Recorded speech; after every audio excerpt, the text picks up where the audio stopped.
just introduce you? Sure. So it is our great pleasure to welcome Professor Bharath Chandrasekaran. I tried a little. It's so helpful to have a linguist introduce me. So we are very happy to welcome him to the CLUL seminar and the Mind Brain Lectures on Language series. Professor Bharath is chair of the Department of Communication Sciences and Disorders at Northwestern University. He is also the director of the Sound Brain Lab. He was initially trained as a speech-language pathologist and audiologist, and he got his PhD in integrative neuroscience from Purdue University in 2008. He has received several awards, like the Regents Outstanding Teaching Award, the Society for Neurobiology of Language Early Career Award, or the Fellowship of the American Speech Language Hearing Association. These are just a few of the many awards that he has got. His main areas of expertise are auditory processing, language learning and processing, neuroscience, and scientific collaboration. His research is highly interdisciplinary, combining communication sciences and disorders, neuroscience, linguistics, psychology, engineering, to examine the neurobiological computations that underlie human communication and learning. And today, he will talk about neurosystems for speech categorization across the adult lifespan. Thank you so much. Thank you, Sonia. Thank you. Can you hear me? I'll be right here. Apologies for the late arrival, but I've fully woken up, so I left my laptop at the hotel, so but it's all recovered. So I'm gonna kind of walk through a program of research almost since the last time I was here, which was about 12 years ago. So just broadly kind of introducing my area of research, which is speech processing. We hear about 16,000 words in a day, which is an incredible amount. And these words often occur in extremely noisy environments with multiple talkers. It comes rapidly, so 4 to 12 syllables per second. All the while we're processing words, we're also tracking things like identity, age, dialect, even the size of somebody. We are within about plus or minus 5 years with respect to like telling somebody the age just based on their speech and voice. That is incredible, right? So that is a lot of information that's happening. And mostly it is very effortless and automatic. And so how does the brain do that is something that is something I'm very keen on studying, and that is the program of my research. See if I play this video. Back up a little bit. The back motors of the ship are just holding it just enough to keep it from... It's right in the flank. Get it started. It's fighting and it's crashing. It's crashing terrible. Oh my, get out of the way, please. It's bursting into flames and it's falling on the morning fast. All the folks believe that this is terrible. This is one of the worst catastrophes in the world. That was a live recording of the Hindenburg tragedy, and this was not meant to be a live recording. This was just Herb Morrison, who was from the local radio, was just capturing this event. And he started talking about this in a very kind of casual way, and then he observed this disaster happening right there, right? And if you notice, his voice pattern completely changed. So it's full of emotion at some point, but you're still able to kind of understand what he's saying, despite all the tremendous fluctuations in variability, right? And I use this example a lot. I ask my students, can you guess where this person's from? They guess correctly that this person's from the Midwest. They can guess a lot about his socioeconomic status, his education. That's a lot of information we're getting from speech, right? So how do we do this? How do we kind of perceive speech despite all the variability? We use top-down guidance quite a bit. So there's much more to speech than meets the ear. If you're gonna, I'm gonna actually give this out. It's the same sound repeated over and over again. I want to see if your perception shifts. So look at the screen.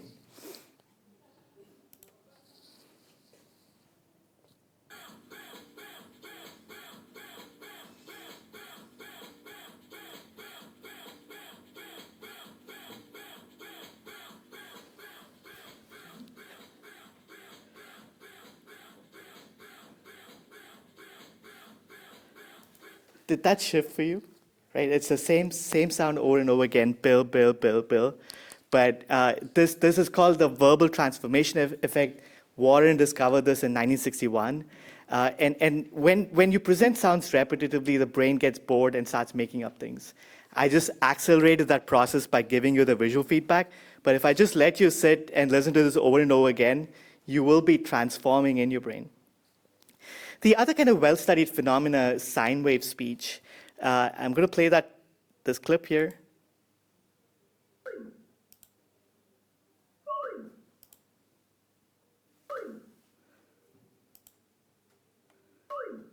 Okay, it's not playing. But sine wave speech is all the elements of speech but stripped away. So all the elements of speech is stripped away with just the three formants. And usually people can't understand what is being said. But if I give the cue of what it is, then suddenly even this sine wave speech sounds like real speech. Again, making the case that there's much more to speech processing than what meets the ear, and that we are actively constructing the reality in our head.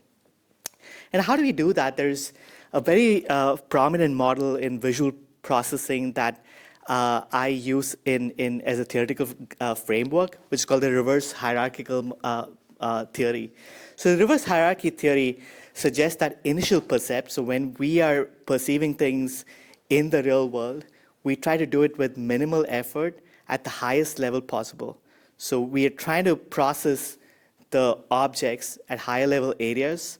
And if it doesn't pan out, we don't get kind of a pop out of what the object is. We go lower and lower and then rely on very, very fine-grained sensory information. Okay, and so perception, according to this model, occurs in reverse.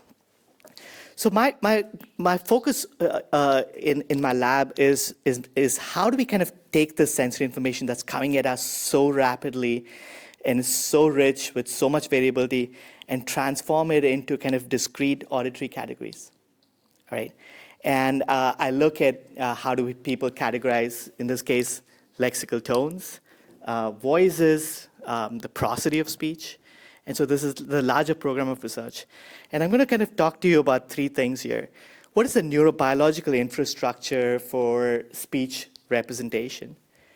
And how does this representation and sensory processing change as a function of aging and change as a function of experience-dependent plasticity, so learning and training, right? So in my lab, we rely on multiple neurological approaches, so neuroscience approaches. We use functional magnetic resonance imaging. We use electroencephalography. These are non-invasive approaches. But the gold standard in the field is a technique called electrocorticography, which is invasive. And so this is kind of an example. These are direct recordings from the human brain while people are listening, for example. And it's done in a very, very rare circumstance. So this is patients with epilepsy that cannot be solved by pharmacology or vagus nerve stimulation. And so the last resort is that there's electrodes placed deep within the brain, and information is collected to see where their regions of epilepsy are. And the goal here is to preserve function, so preserve brain areas that are critical for language. So they're being recorded. While they're being recorded, they contribute to research, so they consent to do our tasks, listening tasks. And this approach, we can get direct information from the brain, right?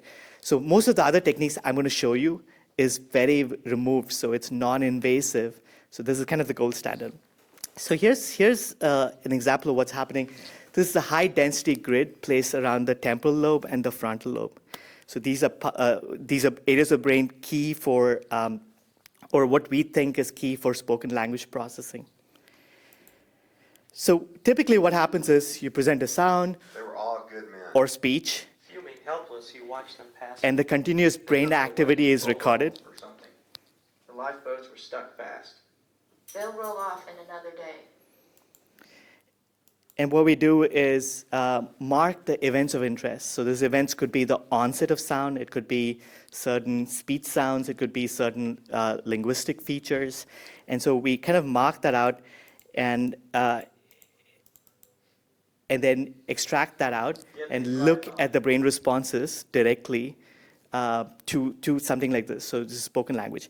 And what you see here is the evolution of speech in the brain. So you can see the posterior superior temporal gyrus here activated first, and it responds to onset information. And then once the spoken language content comes in, different parts of the superior temporal gyrus, which we think is the key infrastructure for speech, starts coming online, right? I'm going to kind of slow it down here. Thrived on it. So posterior superior temporal gyrus, and then almost the entire superior temporal gyrus seems to be involved in processing some feature of speech. Now, there's been tons of work looking at what features does the superior temporal gyrus like. Just kind of slow it down here. Work from Eddie Chang's lab at UCSF has demonstrated that the superior temporal gyrus is very sensitive and selective to speech sounds. So these are example of 5 electrodes from different parts of the superior temporal gyrus. And if you notice something, that each electrode seems to be really prefer a certain class of sounds. So for example, E1 is very interested in stop sounds. E2 is very interested in fricatives, and E3 is very interested in vowels, and so on, right? And so the brain response seems to really like phonemic classes, and phoneme itself is an emergent property of multiple electrodes, or each electrode's about 100 neurons, so it's an ensemble. And so you can see how speech is kind of unfolding as they're being encountered. One of the key studies in the last few years from Eddie Chang and Liberty Hamilton basically showed that there may be parallel pathways for speech and sound processing. So what they did was look at direct recordings from the Heschl gyrus, which is the primary auditory cortex, and the superior temporal gyrus, which is the secondary auditory cortex. Now, the understanding has always been that sound is extracted by the cochlea and then transmitted through a pathway to the primary auditory cortex, the Heschl gyrus. And from there, it gets mapped on to representations in the brain. Okay. But what Liberty Hamilton's paper basically showed was that there may be some parallel pathways here. So they recorded directly from Heschl gyrus and superior temporal gyrus, and found out that in both those regions, the latency, the response time to speech was nearly identical. Okay, suggesting that both regions received this information near simultaneously. And they went further than this. So what they did was stimulate the Heschl gyrus when people are listening to speech and ask them, so electrically stimulate, so it disrupts the activity, and ask them, what did you hear, what did you perceive? When you disrupted the superior temporal gyrus, people started mishearing words, okay? But when you stimulated the Heschl gyrus, there didn't seem to be any disruptions of word processing.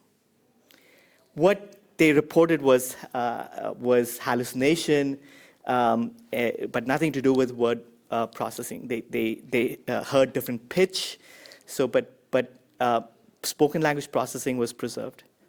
Okay, so what they suggested was that speech has a direct pathway from the auditory thalamus directly to the superior temporal gyrus, bypassing the Heschl gyrus, the primary auditory cortex. So what does the Heschl gyrus do? This has been kind of a focus area of a recent project from my lab. And again, this is an example of the very integrative multidisciplinary team, which has a linguist, a neuroscientist, neurosurgeon, a couple of engineers all came together to ask this question, which is, can we study how discrete prosodic categories are represented in the brain? So we had a hunch that the Heschl gyrus is very important for pitch processing. This is not our work from several decades has shown that if you disrupt processing in the Heschl gyrus, you mess with pitch processing. Okay, so we asked the question, maybe the parallel pathways help encode different features of speech, so that the prosodic units captured by the Heschl gyrus and other segmental units captured by the superior temporal gyrus. So what we did was we annotated the speech. So this is continuous speech. It's an audiobook that patients were listening to. And I say patients because they all have epilepsy. So they're listening to this audiobook. And what we're doing is extracting the audiobook for all features, including speech features, so consonants, vowels, and the phonetic features. So we annotated the audiobook for just about everything. What we added was also tone and break indices, and we looked at the prosodic categories. So these prosodic categories are multidimensional, and we don't really know if they actually exist in the brain. It so far has been a theoretical concept that we basically asked if the brain is also interested in these categories. So prosody in speech communicates a lot of information. And one of the key things it communicates is word prominence, the level of certainty you have, and whether you're communicating new information or information that the listener already knows. Very, very complex, higher order language function. So you're getting words and you're also getting prosodic structure. And we think these are processed in a kind of a parallel pathway and then integrated somewhere else in the brain. So what we did was first record the brain response across the entire different parts of the brain to speech.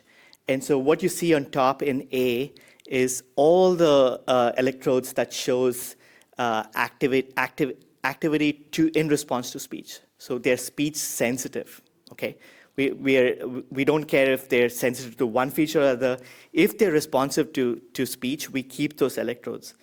Now within those electrodes, so that's all in red. So all those electrodes are processing speech information, right? Within those electrodes, we looked at what are the electrodes that are distinguishing the 4 prosodic categories. So these are the prosodic categories, and then a subset of those red electrodes here in blue are selectively show maximum separability across those labels that we have given, the prosodic labels. So the question we have was, is that different between the Heschl gyrus and the superior temporal gyrus? So this was kind of the main question. And basically the figure to the left shows that there's much greater separability of the 4 categories in the Heschl gyrus than the superior temporal gyrus. The superior temporal gyrus is interested in a lot of things, but much less so with respect for pitch accents, which is what we are looking at here. And so I'm going to pull out 2 electrodes here, E1, that's in the Heschl gyrus, and E2, that's in the superior temporal gyrus. This is the response pattern on top is from E1, which is in the Heschl gyrus. You can see the 4 prosodic categories are nicely distinguishable. And it's not as responsive to the acoustic features, it still is, but when you add the prosodic label, the pitch accent label, suddenly that electrode's very, very interested. And separates those categories. Whereas you can see all the category information here is very mushed up in the superior temporal gyrus. So pitch accent separability is greater in the Heschl gyrus than the superior temporal gyrus. And we then think pitch accent as a label, as a categorical label, is encoded much beyond the spectrotemporal features that drive it. All right, so there's some kind of abstract representation in the Heschl gyrus for prosodic structure. We tested the same thing in a monkey model. So this is as crazy as it sounds. We had a macaque also listen to the audiobook, and the macaque responses are beautiful. So we actually have much better depth, much more information in the macaque brain because of the electrodes were more high dense. What we found was that you are able to separate the pitch categories purely based on the acoustics in the macaque model. But adding the pitch accent as a label doesn't change anything. All right? So it still is processing the spectrotemporal parts, but not the abstract labels, which we think is driven by language experience. So that's just to give you kind of an idea of some of the work we're doing with the neural infrastructure. What's the fundamental neural infrastructure driving speech processing? So going to kind of move on to a project that we are currently pursuing, which is something that's very close to me because I am now a middle-aged adult in the studies that I do. And I have this issue right now. Sometimes when I go to a restaurant, I really can hear everything, but I'm not able to understand what people are saying. It's getting a little fuzzier, right? So we were exploring this phenomena, which is, why is it that speech perception becomes more challenging in middle age? As a part of my administrative responsibility, I run a speech and language clinic, an audiology clinic, and about 20% of people in the middle age who come to get their hearing tested, they're like, something has changed, right? And we do the audiogram. I see a few smiles here, so maybe I'm not the only person here. But about 20% get a clean bill of health, so there's nothing in the audiogram, so they don't have a hearing loss, but still speech seems a little fuzzier. And there's been a lot of interest in this because recent papers have claimed that middle-aged self-perceived hearing loss is the single largest modifiable risk factor for cognitive decline. So this is a Lancet Commission report that basically said, maybe we need to start thinking about intervention early. Okay. So there's speech perception, even though there's normal audiograms.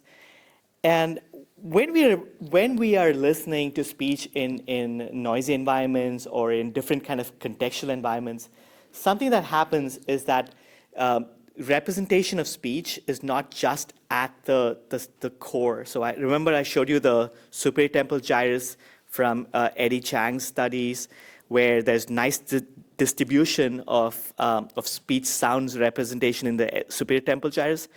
But under challenging listening environments, a whole host of brain regions start representing speech information. Okay, so it gets more distributed. And this is acknowledged in current models that there's a core superior temporal gyrus that processes speech, but under more challenging listening environments, you have the singular opercular network that is monitoring your performance, a premotor region that is monitoring is holding onto the buffer, and then you also engage frontoparietal attention networks. So it's a much more extensive network when you're challenged a bit. And there is a recent model in the visual world that argues that as we age, regions that are very, very specialized for information start becoming less specialized. So this is work with functional magnetic resonance imaging and basically showing that older adults in the fusiform face area, for example, are no longer processing faces with that exquisite detail as young adults. Instead, that region is now responding to houses and other things. Okay, so which is kind of weird, but this is not abnormal. This is happening to all of us, right? So as specialization reduces, you have more correlated activity across the entire brain. Okay. Which is good enough under most conditions, but when you're in a really noisy environment or things start breaking down. So we did the speech version of this experiment, And again, you've heard this before, so the participants listen to Alice in Wonderland. Sitting by her sister on the bank and of having nothing to do. But in this case, instead of invasive electrodes, they have electroencephalography. So these are caps that they wear, and we're collecting continuous electrical activity from their brain, from the scalp. And again, what we're doing is taking every speech sound. So we have the audiobook annotated for every speech sound, and we're taking all the epochs, so time-locked events in response to each speech sound. The speech sound can be in initial position, middle position, final. We don't really care. We kind of clump it all together. So if there's abstract representation for the sound S, for example, then just the brain response should be able to kind of give you some information independent of the context it appears in, right? So what we're trying to look for is the abstract representation of speech sounds. So what we get is something called a phoneme-related potential in response to a single speech sound. Participants are paying attention. We ask them questions every once in a while to make sure that they're not zoning out. So what we then do is take the event-related response to each sound, and we throw it in a classifier. So this is an EEG net model. And the model is trying to look just at the brain response and making a guess about what sound it thinks it is. So there are two kind of outputs. One is prediction accuracy, how accurate is the model, and another is prediction uncertainty, which is entropy. So is the model certain or not? And what we found was that these middle-aged adults who have perfectly normal hearing, they've been cleared by audiologists, they show much more reduced accuracy with respect to predictability. So the model is not able to recognize the phonemes as accurately in middle-aged relative to young adults. And it's also way more uncertain. And remember I showed you kind of the separability in a previous study with pitch. So we did the same thing. So how separable are the different phonemes? Much less separable across time in the middle-aged adults relative to younger adults. So representation of speech sounds is just getting fuzzier, right? More noisy. And that we think that's because there's reduced specialization in these superior temporal ensembles. And so what's happening then is that the rest of the brain is trying to kick in to help out. Okay. What we can also do is look at the model itself and pull out from the brain response what does kind of the representational structure look like. And if you look at young adults, nicely organized on the basis of manner class, but much more kind of all over the place with middle-aged adults. We also took the confusion matrix from the model and then mapped it on to a presumed confusion matrix based on feature representation, right? So we have the features, linguistic features. We are trying to see if the young adults maps onto the features. The young adults map on much more than the middle-aged adults.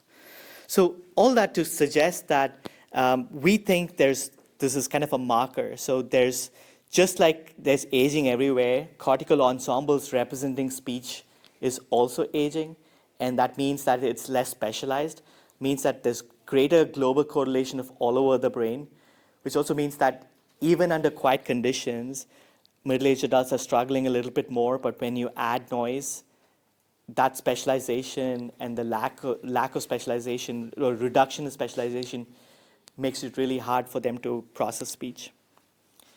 Right. I'm going to maybe do one more segment here, focusing on plasticity. Is that fine? So 10 minutes, and this is all my fault. So anybody wants to leave, please. But I'm just going to kind of present the last bit here. I mentioned that we have studied representation quite a bit. We study representation as well as changes in representation, so experience-dependent plasticity. We've done a lot of work looking at native English listeners, monolingual English listeners. I know that's a rarity here, but in the US, it's a very stable model.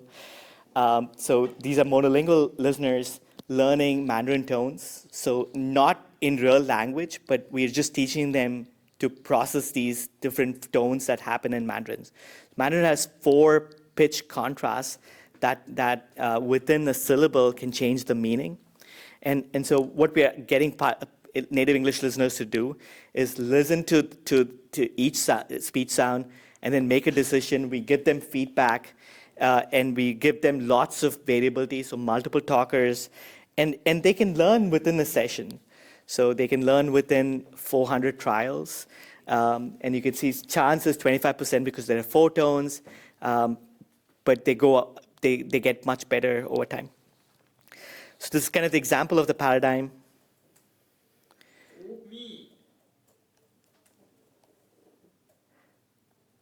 So these are fairly easy to do when you're just distinguishing 4 tones, but if you have to do it across multiple talkers, it gets a little harder. Okay. So what does representation of tones look in native listeners? So this is a functional magnetic resonance imaging study, which we did in native speakers of Mandarin from China.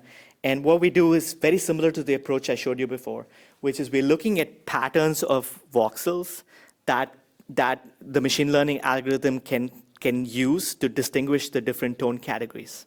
Okay, and what we're doing is across 3 different tasks. So they are passively listening, they are asked to covertly repeat after they hear, or they're categorizing. So they're categorizing it into 1 of 4 categories. So there are 3 different tasks. The question is, are there brain regions that represent tone categories independent of task demands? Okay. And what we find is 3 brain regions, including our favorite region, the left superior temporal gyrus. It shows information that can distinguish the 4 tone categories very effectively. So these are in native listeners. In addition to the left STG, you also have the right superior temporal gyrus and the left inferior parietal lobule. But this left superior temporal gyrus cluster contains multidimensional information. So the right STG is very, very much processing the acoustics. Just pitch height, is the pitch high or low? Whereas the left superior temporal gyrus has rich informational multidimensional structure. So what my graduate student at that time, Han, did was put people in the scanner as they're learning this. So what happens in the brain as they're learning these different tone categories? So what he did was present the stimulus response, and then we jittered feedback so that we can separately look at the feedback relative to the stimulus. So we can kind of look at the representation of stimulus and the response to feedback. What we basically found out was in blue are the clusters that differentiate the 5 syllables. So you have 5 syllables, 4 tone categories, and so what you have is very early in training. So within about 100 trials, you have a representation of the syllables, which makes sense. These syllables are in the English inventory, and you also find a right superior temporal gyrus cluster. Right? I mentioned that is distinguishing the tone categories not very effectively, just based on a single dimension, the pitch height.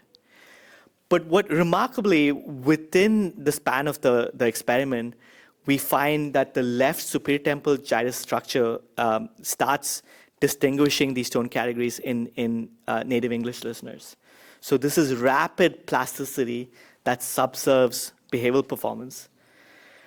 What we also found was that there's a strong coupling between the superior temporal gyrus and the striatum, which processes rewards, that processes the corrective information in rewards. And what we found was that early during training, these regions, the superior temporal gyrus and the striatum, don't really talk to each other. But with more trials, with more experience, whenever they get in the incorrect, so they hear a sound, they make a response, and they get an incorrect, these 2 regions start talking more to each other. It's almost like it needs the reward, so it's tuning the superior temporal gyrus region to ensure that you get the brain gets maximum rewards, right? So this is kind of the underlying mechanism. Also, the connectivity between the superior temporal gyrus and the striatum prior to learning. So this is structural connectivity, the cables, the integrity of the cables that connect these two regions determines learning success. So even before they start learning, we can look at an anatomical marker and predict to a reasonable degree if somebody's going to be successful or not. So finally, we've done some work with the frequency following responses as a measure of sensory representation. So the frequency following response is anytime you present a periodic sound, multiple regions across the auditory pathway synchronize to the response, to the stimulus. And what you can do is, from the scalp, evoke a scalp recorded response that almost mimics the stimulus. So you can see that right here on top is the stimulus, and the bottom is the brain response. The brain response looks like a lot like the stimulus, slightly time shifted. So we have a marker which we can record from the scalp of the integrity of stimulus encoding. And what we've shown in prior work and other labs have shown is that native listeners have a much more robust encoding. So native speakers of Mandarin have a much more robust encoding of tones relative to non-native listeners. So these are kind of early responses that are outside volitional control. So people are actually watching TV while these sounds are being presented over and over again. So even under those constraints, we can actually see cross-language differences in early sensory encoding of key features of tones. Okay. But a study that followed, we trained native English listeners to process tones, to behaviorally process tones, as well as native Mandarin listeners. So we had these participants come back over and over again until their accuracies was as good as native listeners. And so you can see that after we did that training, we stopped training, and then they came back after 8 weeks post-training, and their behavioral responses look as good as native Mandarin listeners, right? So behaviorally, we've changed some things that are stable, and so we think this is long-term plasticity. We looked at measures of categorical perception, and that distinguish native listeners and non-native listeners. We also looked at the frequency following response across these different stages of learning. I'm just going to cut to the chase here. So this is perceptual identification. That's the slope. So native listeners are categorical, non-native listeners are not categorical. But you can see that they become non-native listeners who are learning across different stages become more and more categorical. Okay. What you see here is sensory encoding with the frequency following responses, which also changes, but at a much slower timeline. So there's no change in the frequency following responses until the non-native learners become really, really good. Okay. We think this is evidence that you first have a very rudimentary category representation in the superior temporal gyrus, and that drives sensory plasticity in a reverse hierarchical way. Okay, so as you're learning, within a session, you have emergent plasticity in the superior temporal gyrus that's aided by the connectivity between the superior temporal gyrus and the striatum. And as people get better and better, the representation itself shapes sensory encoding so that the input itself becomes more robust. Okay. So I'll stop right here, and sorry for the shortening of this talk, but hopefully this gave you an idea of some of the work that we've been doing in this domain. Thank you.